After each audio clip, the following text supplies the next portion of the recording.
is back in New York City, my friend. And here's David Stern with the announcement. First pick, select Patrick Ewing.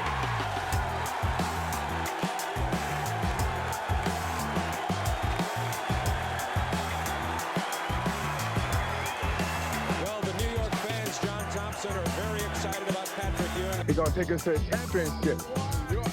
How do you feel you're going to be able to handle that pressure that's put on your shoulders? What pressure?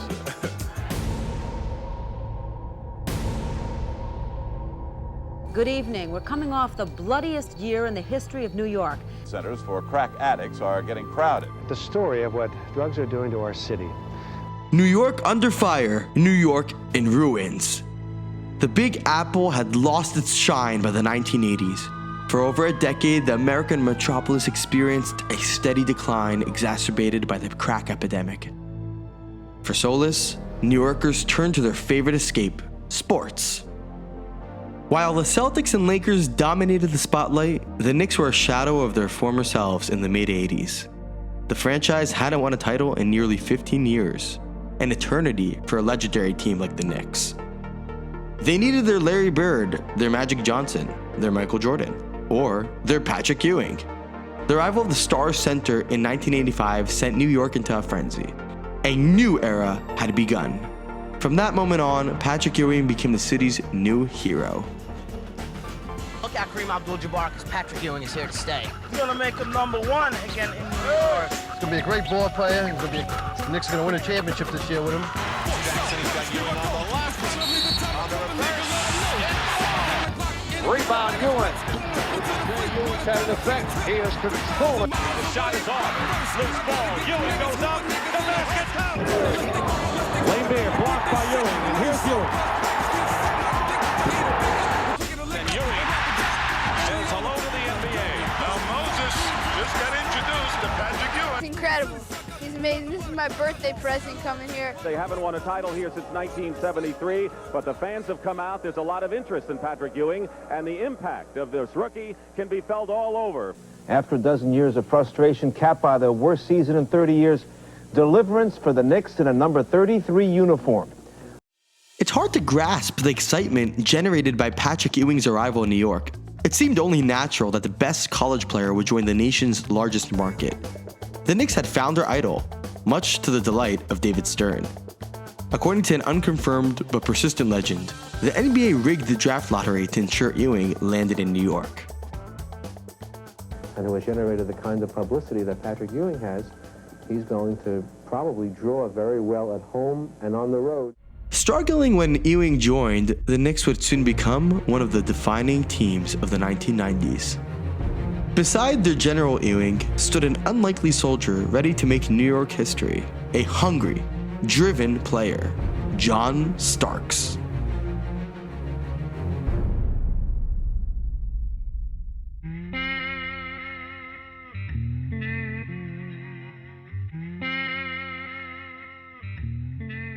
I can remember one night, and I told myself, and I got on my knees and I prayed, and I asked God to take me out of the situation that I was in. And no sooner than that, the next day, it seemed like things just started happening for me. John Stark's story isn't your typical success tale. He was expelled from every school he attended and spent nights in jail multiple times. By 21, Starks was bagging groceries in a supermarket. When I was there, bagging groceries, I thought to myself, is this really what you want to do with your life? In 1987, the hardworking shooting guard miraculously earned a spot with the Oklahoma State Cowboys. The following year, he declared for the NBA draft, but no team selected him. A brief stint with the Golden State Warriors later, Starks found himself far from the NBA's bright lights. The shooting guard spent time playing in minor leagues, away from attention.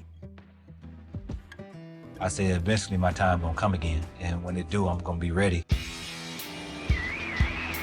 I'm Carrie Griffith, New York City weather. Somebody please push me in the pool. Warm and humid today, some sunshine too. In 1990, Stark's life took a miraculous turn. The New York Knicks invited him to their summer training camp. What was meant to be a one-night stand turned into an incredible love story. It was the last day, and I felt that I may get cut.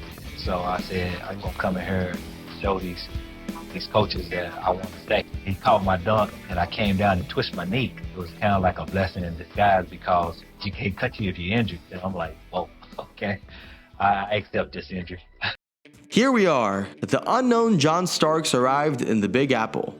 His first game in a Knicks jersey couldn't have been more symbolic. He faced off against his eventual arch nemesis, Michael Jordan.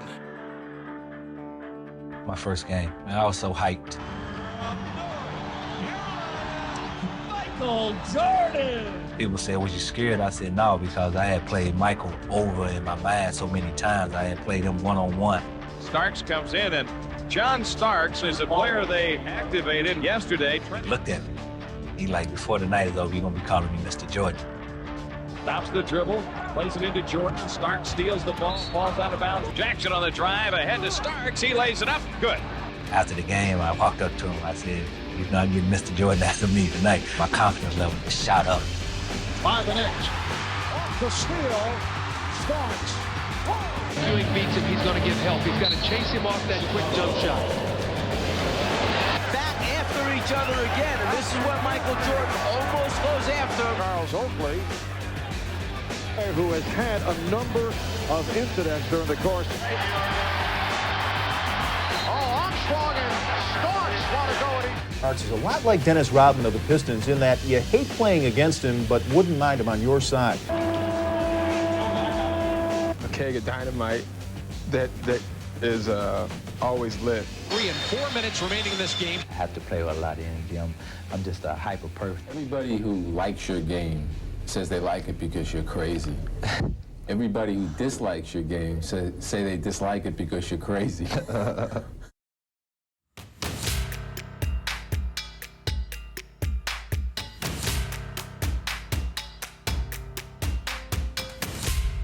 The New York Knicks are very proud to announce today the appointment of Pat Riley as head coach of the New York Knicks.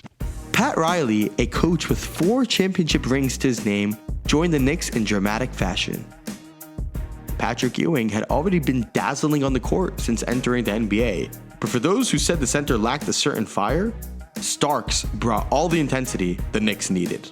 Aggressive, hyperactive, always provoking, Starks quickly went from an anonymous addition to a New York fan favorite. Sometimes it led him to be a little kooky. All the time, it drove him, and probably was the reason why New York loved John Starks. His passion for the game. That went with his unbreakable self-confidence even when he battled Superman. Entering the crowd was great, but winning was even better. Year after year, the Knicks faced heartbreak in the playoffs. Standing in their way was a colossal obstacle: the Chicago Bulls. In 1992, the Knicks were eliminated after 7 thrilling games against Michael Jordan. A legendary rivalry was born. For John Starks, the Bulls were the ultimate foe. Michael would have been a competitor. He liked guys to compete hard and play hard against them. You know what I mean? And my mentality was just to go out there on the court and just make him work for every single thing that he got out there. Starks punched it away, and you saw Michael with conversation. Look at Starks right back at him. The one thing when you play against Michael... The 1992-93 season seemed destined to bring glory to the Knicks. They finished first in their conference, ahead of the Bulls, with Pat Riley earning Coach of the Year honors. And John Starks? The spark plug became the team's second leading scorer, a breakout that no one had predicted. In the playoffs, the Knicks dominated Indiana and Charlotte, advancing to the conference finals against, you guessed it, the Bulls. This is the NBA on NBC. The 1993 NBA playoffs. Today, Game 1 of the Eastern Conference Finals between the Chicago Bulls and the New York Knicks. It has been the hottest ticket in town, the toughest Knick ticket in some 20 years. Yes, Bergen, give it in. Bergen, give it. But he will try to set the tone. The feeling is that Jake O'Donnell Down to 6. Down to 3. Ewing has to force. Yes. Here's the move by Ewing. He was close. Yes. And it counts. Starks. Starks. His fourth three-pointer. It's defeat the Bulls in game one of this best of 7. 98-90. To beat Chicago, the Knicks needed to make a statement early. They won the first game and entered game 2 full of confidence, but the Bulls were never ones to back down.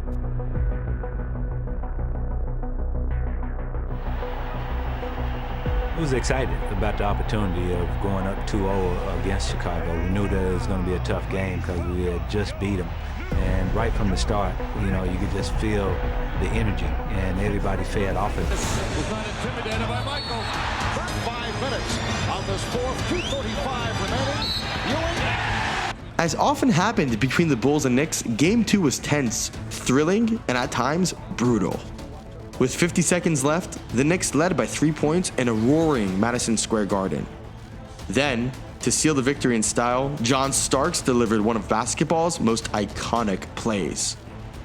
Coach Riley, you know, wanted to go pick and roll with me and Patrick Ewing. Side pick and roll that we were running with Patrick Ewing, and what John did was go away from the pick. We're down to 50 seconds left in the fourth quarter. Starks, yes! What a move by Starks, who was able to sky to the basket. What a spectacular move. What a move by Starks, who was able to sky to the basket. John Starks with the move of the night to give the Knicks a 5-point lead.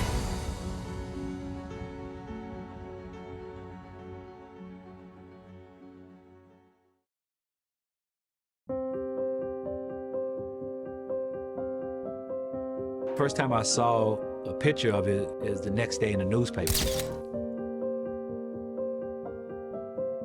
And when I picked it up and saw who was in that photo, I was like, you know, gotcha. The dunk. That's what they called it. An audacious move that symbolized John Starks' fearless spirit, the wild energy of Madison Square Garden, and the Knicks' dream of toppling the mighty Bulls. As Ewing recounted, John's dunk is one of the most legendary moments in the Garden's history. I remember the crowd going absolutely insane. Decades later, people still talk about the dunk when they get together. Most of the top players in the NBA, for that matter, were stars in college, and many of them were first-round picks in the draft, but not John Starks. His basketball resume is hardly a thing of beauty, but Starks has persevered, and he sits now on the verge of NBA stardom. Up 2-0 against the Bulls, Starks and the Knicks were living a dream. But Michael Jordan, the relentless competitor, was far from done.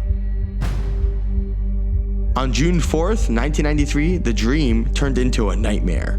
Chicago roared back to eliminate the Knicks in 6 games. You know, I thought that this was my year to win a championship. We had it right in the palm of our hands, but we let it slip away. The Knicks, like so many teams, fell short against the Bulls. But everything changed in 1994. That year, the basketball world was stunned by Michael Jordan's shocking announcement. He was retiring from the game. The Knicks knew this was their golden opportunity to bring a championship back to New York. In 7 grueling games, Ewing and company finally eliminated Chicago in 1994. It was liberation for New York. But it had to feel nice to go through the Chicago Bulls finally. Oh, hell yeah. Hell yeah. It feels very good. You know, everybody's been writing us off, you know, and I've been listening to all the people, you know, the commentators and everything. But we showed them that we're a better team. The summer of 1994 was euphoric in New York. In the NHL, the Rangers had just won their first title in 54 years. It was now the Knicks' turn to keep the celebrations going. The 1994 finals seemed poised to be the glorious climax of John Starks' incredible story. Instead, it turned into a nightmare. In the final moments of Game 6, his potential game-winning shot was blocked by Hakeem Olajuwon. The agony continued in the decisive Game 7, where Starks delivered one of the worst performances in NBA Finals history, 2 for 18 shooting. Houston claimed their first ever championship. New York remained without a title. its drought extending to 22 years. Though not one of the greatest players in the sport, John Starks captured the hearts of New Yorkers like few before him. The dunk remains an enduring symbol of the Knicks' wild 1990s. Having entered the NBA through the smallest of doors, Starks' journey with the Knicks is etched in stone. If there's one lesson his story teaches, it's that the power of dreams can take you far, very far. I guess it just comes from my upbringing and knowing that you have to work for everything and not, concern yourself about failure. Knowing that I've been as low as I can go on the totem pole and all I can go is up. And that's how I feel when I'm out there on the court or whenever I do anything in life. I just feel that I can just go as far as I want to go.